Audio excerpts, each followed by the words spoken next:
2 साल हो गल किस्ता लेला, किस्ता तिरते बानी, लेकिन अभिन ले जम्मा 1 लाख घटल। त यो सब प्रश्नहरू खासमा ब्याङ्कमा आइरहेको हुन्छ, किनभने मान्छेले ब्याङ्कमा तपाईँको किस्ता मन्थली तिरे पनि उनीहरूको जस्तै 10 वर्षीय लोन लिएको छ, टर्म लोन लिएको छ भने उनीहरूको लोन आउटस्ट्यान्डिङ यानि कि बाँकी मुर घटिरहेको हुँदैन। त त्यसमा यस्तो किसिमको गुनासो आइरहेको हुन्छ कि 2 साल हो गए, 1 साल हो गए, तिर्ते बानी लगातार, लेकिन हमर घटत काहे नइखे। त यसको लागि म तपाईँहरूलाई आफ्नै मोबाइलबाट अपने सबके अपने मोबाइल से देख सकतानी अपने लोगिन कि लोन काम केगा करेला।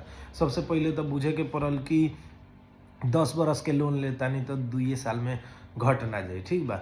एकर कुछ क्राइटेरिया स्टैटिक्स रहेला, क्राइटेरिया सेट रहेला, उ हिसाब से ही फंक्शन करेला। अब एमे सबसे पहिले अपने लोग के जानकारी रखे के पड़ल कि जैसे हम 10 लाख रुपया लोन लेनी, लोन लेला के बाद हम उ 10 साल तकले कौनो भी जगह पर इन्वेस्टमेंट कर देनी, चाहे उ मान ली एक हिसाब से जगह किन्नी अपने 10 साल ओकरा छोड़ देनी, तो 3 लाख रुपया में धूर में यदि अपने जगह किनले बानी तो उ 10 साल बाद ऑब्वियस सा बात बाटे कि 3 लाख रुपये धूर रही ना, उ कुछ ना कुछ बढ़बे करी। तो मान ली 3 लाख के उ 6 लाख भी होताटे। 10 साल बहुत बड़का समय होला। 10 साल में अगर उ बढ़ रहल बाटे तो अपने के तो उ हिसाब से तो फायदा होते बा, लेकिन ओकरा अगर अपने पर्सनल व्यक्तिगत खर्चा ला यूज कर देता नहीं तो उमें अपने के कोनो भी किस्म के रिटर्न्स ना मिली। आ फर्क इतने हो जाए कि अपने के 10 साल तक ले EMI तिरते रहे के पड़ी। तो ई एगो नंबर 1 पॉइंट हो जाता है, जिसके कारण आदमी मार्का में बाटे। तो सबसे पहले लेवल पैसा के ज़्यादा समय के ला लेता नहीं तो ज़्यादा समय के ला ओकरा इन्वेस्ट करी और अपन व्यक्तिगत सैलरी होको चाहे कोनो भी दोसर किस्म के आमदनी होको उ आमदनी से तीरे के सोच बनाई। अब ई अपने लोग अपने के मोबाइल के EMI कैलकुलेटर में चला सकता नहीं। EMI कैलकुलेटर अपने के हेंगा लौक सकताटे। एमे हम अपने के दिखावे के चाह रहल बानी, ई उल्टा लौकताटे। दिखावे के चाहता नहीं, अपने लोग भी EMI कैलकुलेटर में सर्च करी। 10 लाख रुपया अगर अपने 15% लोन 15% इंटरेस्ट रेट में ले रहल बानी 10 साल खाता, तो वो अपने के किस्ता बनी लगभग 16,133 रुपया के, ठीक बा। जवन की अपने 10 साल में बैंक के टोटल ब्याज और मूर सहित बुझावे के पड़ी 19,36,000। एकर मतलब 10 लाख लेवल लोन 10 बरस में लगभग डबल हो रहल बाटे। लेकिन एमे अपने लोग के बीच में ई ना बुझे के पड़ल कि 1 साल के ई 10 साल के हटे।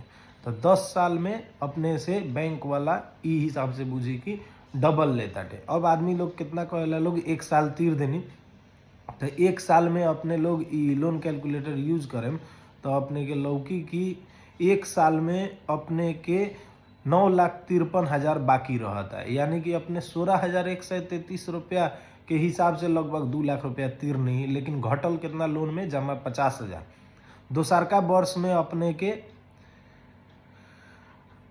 8,99,000 मूर बाकी रह जाता है, यानी कि लगभग 1 लाख मात्र सधल।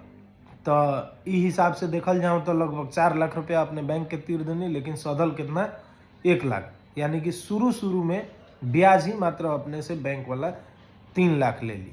तो एकर मतलब ई ना भल कि ब्याज बेसी लेते चलता। ब्याज हमेशा 15% में अगर ले बानी अपने तो 15% ही ले रहल बाटे। लेकिन किस्ता जब बनेला तो कबो भी शुरू के किस्ता में कथी होला कि ज़्यादा ब्याज रहेला। ई धीरे धीरे समय के साथ देखते चले तो 12 5 जा 60 अगर हम देखा तानी तो 5वां बरस में अपने के 6,78,000 हो गए।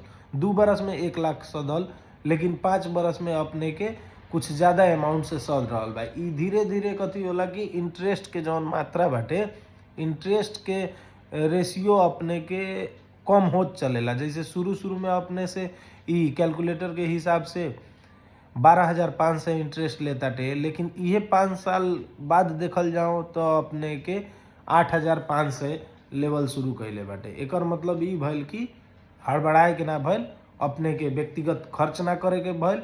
अगर अपने लोग पैसा लेके ओकर किस्ता तीरे भर के पैसा छुटिया ले रहल बानी तो ओकरा इन्वेस्ट करतानी अगर 10 साल खातिर तो तीरे के पड़ताटे लगभग डबल, लेकिन उ अपने के इन्वेस्टमेंट ट्रिपल 4 5 गुना हो सकता है। अपने लोग भी देखले हो कि सर समाज में कि कितना आदमी पैसा लगावेला, जगह में लगाओ चाहे केनहू भी लगाओ, उ पैसा यदि लॉन्ग टर्म के ला छोड़ल जाताटे तो ऑब्वियस सा बात बाटे कि डबल से कुछ ज़्यादा ही अमाउंट होताटे। तो उ हिसाब से अपने लोग के भी बुझे के पड़ल कि हाँ हम किस्ता तीरतानी तो खाली ब्याजे मात्र नइखे लेत। अपने लोग के सबसे पहिलका बात हड़बड़ाए के ना भइल। हड़बड़ावला से कथी होला कि अपने लोग 10 साल के लोन लेले बानी, अब सोचम कि 2 साल में हमर पूरा के पूरा सध जाओ, तो वैसन होला ना।